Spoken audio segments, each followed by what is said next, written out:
આપણે ત્યાં આજે બધા એવું કહે કે આપણી નવી જનરેશન પશ્ચિમી સંસ્કૃતિ તરફ વળી રહી છે, પણ તે વળે જ નહીં. એ લોકો એમની સંસ્કૃતિ ઓપનલી બધાને બતાવે છે. આપણે બતાવીએ છીએ. આપણા કેટલાય બાળકો એવા હશે કે જેને ખબર પણ નહીં હોય કે આપણે દિવાળી કેમ ઉજવવાની, હોળી કેમ ઉજવવાની. પછી એ લોકોને સંસ્કૃતિ જોડે લગાવ ક્યાંથી ઊભો થાય?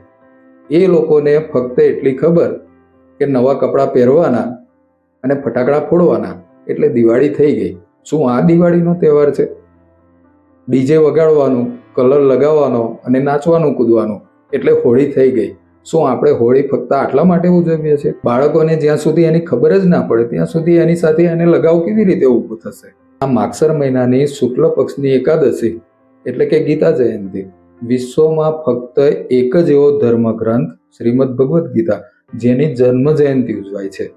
એ ગીતા જયંતિ આવશે અને જતી રહેશે, કોઈને ખબર નહીં પડે.